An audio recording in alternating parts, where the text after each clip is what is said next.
let's go ahead and open Premiere Pro. When you open Premiere Pro, you'll see a screen like this. Now, I have a bunch of projects that I've worked on already. So you can see here the names of the projects that I've been working on. You won't have that if you're opening up Premiere Pro for the very first time. To start a new project, we're going to click this New Project button. But know that if you've recently worked on a project, or you want to open a project that you have in your files or on an external hard drive, you can click this Open Project button and then find it from your list of files. You could even just double click that project file from your documents or Finder. I'm going to click New Project. That's going to open up the New Project panel. At the top, we're going to name this project. We'll call this Premiere Pro course, and then you choose where you want to save it. There's a drop-down menu for some popular locations, or you can click Browse and save it wherever you want. I'm going to save it into the class folder for Adobe Premiere Pro. I'll select Choose for that folder. Then we have some other options to take care of. Depending on how fast your computer is, choose that GPU acceleration option if you have it. If not, it's okay. You might just have a little bit of issues if you're trying to edit big, large 4K footage. For video display format, I choose timecode. You might want to use feet or frames if you're editing an actual film that was shot on film, but for most digital projects, timecode is good. Display format, audio samples is good. Capture format, we're not going to be capturing anything via Adobe Premiere Pro. This is if you had a camera or a deck plugged into your computer and you wanted to capture footage from a tape. For Scratch Disk, this is important though. So for me, I typically save all of this same as project. What this means is the video, the renders, the previews, these are files that Adobe Premiere Pro creates when you start a project, when you add effects, when you make changes, when you auto-save your project. I like all of those files saving to where my actual project is. I don't want it on some back library of the computer. I want it easily accessible. So I always choose same as project for these. When you're happy with your settings, with the name and with the location, just click OK.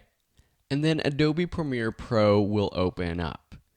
Now this is probably confusing if you've never opened up Adobe Premiere Pro. So in the rest of this lesson, we're going to learn what these main windows or panels are. We're going to learn how to customize the view so that yours looks like this if your window doesn't look like this, which it might not. One quick way to get your window or your program to look like mine is to go up to Window, Workspaces, Editing. That's the workspace we're going to start out with. Then we're going to learn how to customize it. To understand what all these panels are, I'm going to open up the project we'll be working on for this course, which is this Anthony Carbajal short documentary. I'm actually going to start in the bottom left with our project panel. So all of these windows have panels. Some of them have tabs with other panels behind them. So see here, we have project in the front. Behind that is the effects. And if we click on the effects panel pops up. The project panel is basically your documents. It's your organization panel. It's where you import files. It's where you create new files like titles or graphics. And it's where you keep everything organized.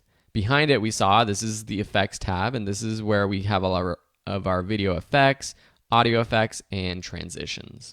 Right to the right of the project and the effects panel is this toolbar.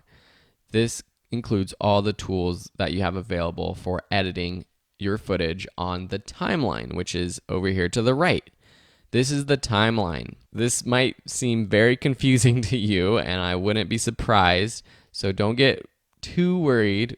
You will learn how to do all of this. Just know that on the top of the timeline, starting from V1, V2, V3, V4. You might not have these many layers when you open up Premiere Pro. These are all video tracks. Below, on the bottom half, A1, A2, these are audio tracks. You can adjust the size of the track and really any panel by hovering over the line on the edge of the panel or the track and clicking and dragging. You can see me doing that right here with this panel. So all of these things I can make smaller so you can see all the 3 audio tracks, and there's actually 9 video tracks that we're using. That's a lot. And it goes from 0 seconds to 1 minute. And you can see the seconds and the milliseconds right here. Over on the right are our audio monitor. So if I play through this, I'm just going to turn the audio off, but if I play through it, you can see the audio levels bouncing up. So this is a good audio monitor to use. This also brings us to the program monitor up here. As I play through this, this is the final product, or at least the product we're working on down here. So everything we add to, and you can see Anthony being funny right here for the ALS Ice Bucket Challenge, threw on a bikini. He's a really out there, extroverted guy. Thought it would be funny, and we're gonna learn more about his story and what this project is all about throughout these lessons. So I don't want to give everything away yet, but just know he's a very extroverted, funny guy.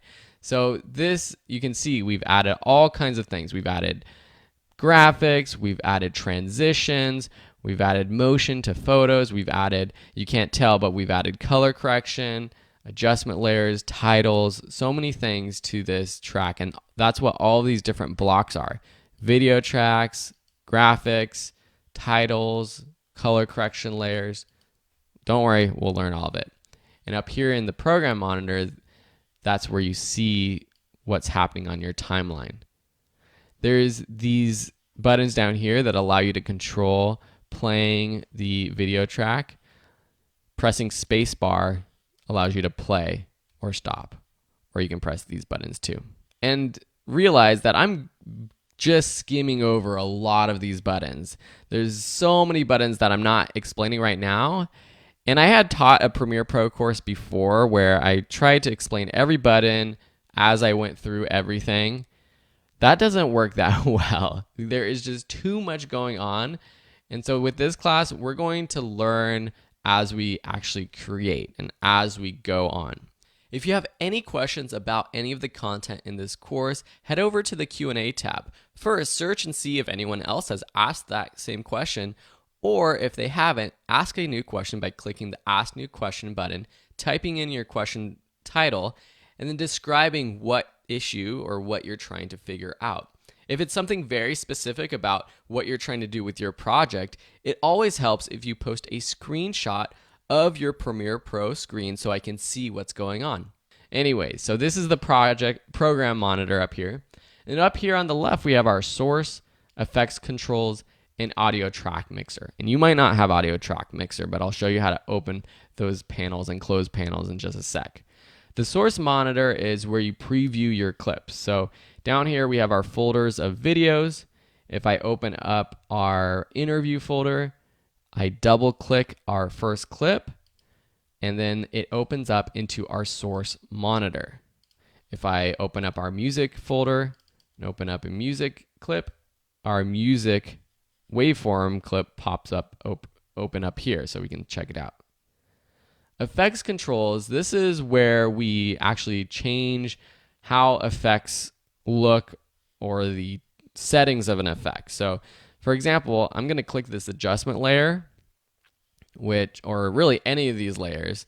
So we have a video layer, and you can see when I click on that, you see a motion, opacity, time remapping, all these tabs open up. Some of these come included with every layer that you put on your timeline.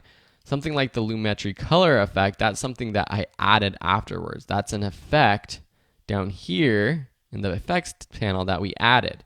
We'll learn how to do that in this course. And then the last one is the audio track mixer. You might not have this open. And if you don't have it open, let me show you how to do that.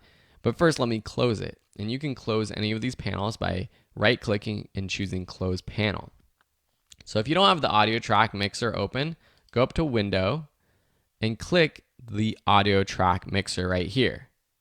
And that pops open audio track mixer.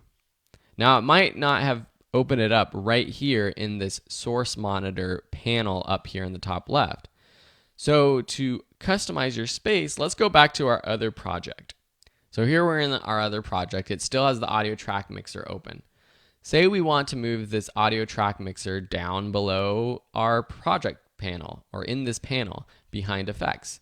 We can click any of these panels, drag it around, and move it. And you can see as I move it, different panels get highlighted. If I want to just add it right into this panel, just drag it into the middle and let go. You can see that it drags it into this panel.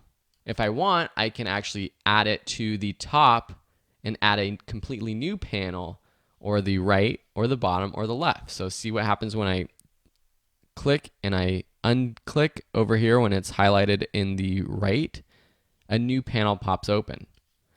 Or if I want it on the left up here, it opens up a new panel on the left. If you're following along, it's probably a lot easier to just play around with this and understand how to do it. You can resize, as I mentioned before.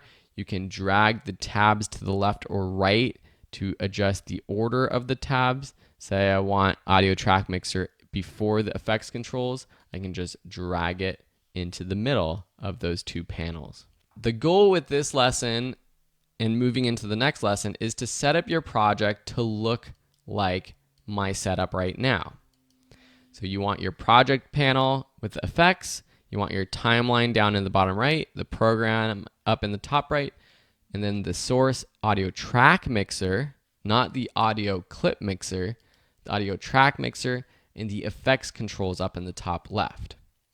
To save this workspace so that if it ever gets messed up, or if you ever add new panels or open new panels but want to revert to this setup, go to Window, Workspaces, Save as New Workspace. Click that, and then name your workspace and click OK.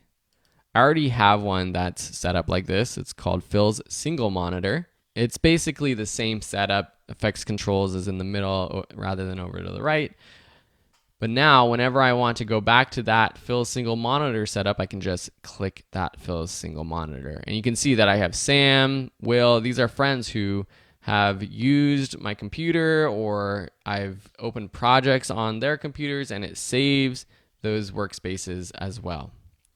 Thank you so much for watching. In the next lesson, we're going to learn how to import and organize our footage.